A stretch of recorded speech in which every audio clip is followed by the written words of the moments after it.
안녕하십니까. 공병호TV의 공병호입니다. 정액 보수를 받는 생활을 떠나서 항상 일감을 맡아야 돌아가는 생활을 하다 보면은 덧칠을 하지 않고 세상을 있는 그대로 바라보는데 무척 익숙해집니다. 그렇지 않으면은 망할 수 있기 때문입니다. 여러분들이 목숨을 위협받는 것과 같은 아주 예외적인 그런 상황을 제외하면 무엇이 가장 겁납니까? 무엇을 가장 걱정합니까? 이런 질문을 받는다면은 여러분들은 어떻게 답하시겠습니까? 누가 저에게 꼭 같은 질문을 던진다면은 저는 팔리지 않는 것, 다시 이야기하면 매출이 일어나지 않는 것, 또 해도 너무 팔리지 않는 것, 노력해도 물건이나 서비스가 팔리지 않는 것, 여기에다 한 가지를 더 추가하면은 앞으로도 팔릴 가능성이 좀 낮은 것, 없는 것, 희박한 것. 첫 번째 질문입니다. 정말 지금 걱정하는 것은 무엇인가? 주변을 들러보면은 정말 무엇이든 팔리지 않는 시절이 되었다라는 그런 생각을 합니다. 저렇게 매출이 떨어지면 앞으로 어떻게 되는가? 주변을 둘러보면서 근래에 정말로 자주 한 걱정입니다. 잘 팔리지 않는다는 것이죠. 그러면 적자가 쌓여가면 또 이런 이야기 생각도 더합니다. 다들 대출이 제법 있을 텐데 연체가 늘어날 것이고 그 다음에는 어떻게 되는 것인가? 이런 질문도 함께 던지게 됩니다. 두 번째 질문입니다. 그렇다면 걱정이 얼마나 심각한가? 경기 침체가 심해지고 여기에다가 최저임금 인상이라는 직격탄을 맞으면서 특히 자영업자들의 부채, 빚이 눈덩이처럼 불어나고 있습니다. 역대 최고 수준을 기록하기 시작했는데요. 앞으로도 신기록을 계속해서 경신해 나갈 것으로 전망됩니다. 매출이 일어나지 않기 때문에 대출로 겨우 연명하는 그런 자영업자들이 부쩍 늘어나고 있습니다. 8월 28일 한국은행이 발표한 예금 취급기간 산업별 대출금 자료와 이를 바탕으로 특집 기사를 다룬 한국경제신문 8월 28일자에 따르면 현장에서 어떤 일이 일어나고 있는가를 생생하게 정언해주고 있습니다. 첫 번째 자료는 도소매 숙박 음식점 업종 대출금 잔액 현황입니다. 2018년 6월달 총 잔액은 190조 7,524억 원이었습니다. 1년이 지난 2019년 6월 달에는 213조 5,875억 원으로 늘어났습니다. 정가율로 따지면 11.9%가 늘어났습니다.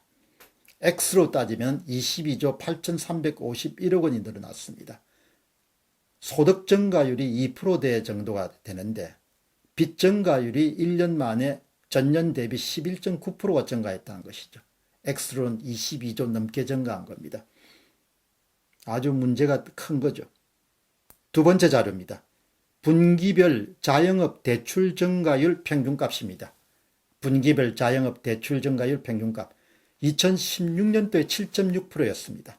2017년도에 7.2%였습니다. 이때까지는 좀 안정적이었습니다. 2018년도부터 가파르게 증가합니다. 9.5%입니다. 2019년도에 11%대로 추정됩니다. 2019년도 1분기 대출 증가율이 11.4%니까 11%대도 후반대가 되지 않겠냐 그렇게 생각합니다. 상황이 점점 안 좋아지니까. 그럼 2017년도 대비해서 33조 원 정도가 절대 액수가 누적 액수가 증가한 겁니다. 2018년 이후에 증가율이 뚜렷하게 상승 추세에 있는 것도 눈여겨볼 필요가 있습니다. 매출이 떨어지게 되니까 운영자금이나 생활자금들이 다 구하기가 쉽지 않죠. 그러니까 대출을 받아가지고 대출을 사업 용도로 쓰는 것이 아니고 운영자금과 생활자금 용도로 메우고 있다. 그런 진단을 하게 됩니다. 자, 그럼 이제 다음번 질문은 현장에서 지금 일어나고 있는 일은 어떤 일인가? 이것은 통계에 의하지 않고 제가 갖고 있는 경험과 관찰이 가르쳐주는 현장 리포트는 이렇게 정리할 수 있습니다. 첫 번째는 빈 사무실이 늘어나고 있고 공실, 그리고 임대를 구하는 포스터가 유난히 빠르게 늘어나고 있다. 곳곳에서 발견할 수가 있습니다. 아마 여러분들도 출퇴근길에 보시면은 그런 걸 아마 느끼고 계실 겁니다.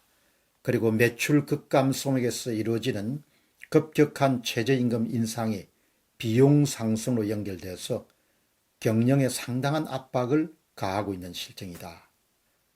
다음으로 미래를 어둡게 보는 사람들이 경쟁적으로 지갑을 닫기 때문에 무엇이든 사지 않는 분위기가 번져나가고 있다. 지갑을 사람들이 닫는 거죠. 서로서로가 사줘야 될 건데, 그 다음에 손해를 보더라도 얼마라도 건질 수가 있다면 가게를 내놓고 싶은데 맡아서 해보겠다는 사람이 아주 크게 줄어들었다.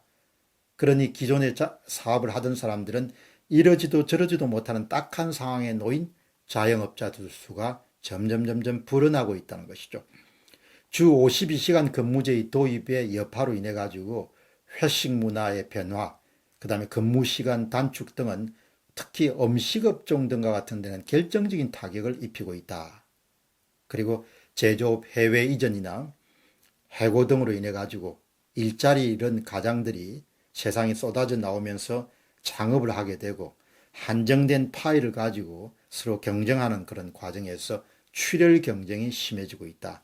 양도 줄고 가격도 낮아지게. 그 다음에 이제 7번째는 자영업에 실패한 사람들의 경우에는 특별한 탈출구를 찾지 못하면 바로 자영업을 하던 상태에서 빈곤층으로 추락할 가능성이 높다는 것입니다. 문재인 정부가 들어선 다음에 소득 하위 20% 가구에서 근로자 외 가구, 다시 하면 자영업자와 무직자 가구가 차지하는 비중이 통계적으로도 굉장히 빠르게 증가하고 있는 것을 확인할 수가 있습니다.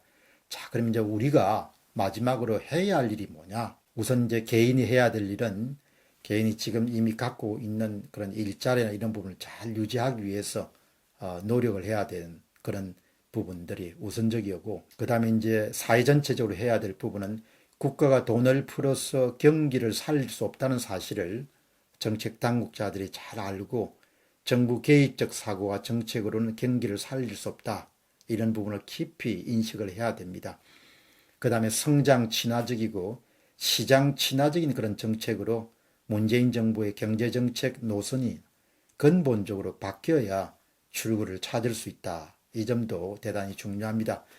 경제 주체들 입장에서는 경제하려는 마음, 투자하려는 마음, 생산하려는 마음, 사업하려는 마음이 들 수 있는 수준까지 정부의 정책 방향과 정책 내용이 달라져야 출구를 찾을 수 있을 것이다. 그 다음에 이제 특히 관리 가능한 불확실성을 낮추기 위해서 정부가 정말 최선을 다해야 된다. 한일 갈등 문제라든지 지소미아 파기 등으로 인해서 발생하는 모든 것은 경제에 대해서는, 경제 주체에 대해서는 불확실성을 높이는 그런 활동들이죠. 그런 불확실성을 높이게 되면 결국은 소비 위축으로 연결되기 때문에 정책 리스크라든지 정치 리스크라든지 그 다음에 대통령 리스크라든지 역사 리스크, 과거가 주는 그런 부담감 등 모든 현재를 기준으로 경기를 위축시킬 수 있지만 그 다음에 충분히 우리가 관리 가능한 부분부터는 그 위험을 줄일 수 있도록 불확실성을 해소할 수 있도록 노력해야 된다. 이런 점을 강조하겠습니다. 이런 불확실 등이 모두 다 현재 소비에도 영향을 미치지만 동시에 미래를 어둡게 보도록 만들기 때문에 더 지갑을 닫도록 만드는 요인이죠. 경제하는 사람들 입장에서 자꾸 서보면 답이 나오죠. 정책하시는 분들이 뭘 도와주면 될까라는 생각을 할 수 있으면 돈을 많이 쓰지 않고서도 나라 경제를 살릴 수 있는 그런 대안들이 나오지 않겠냐 그렇게 생각합니다.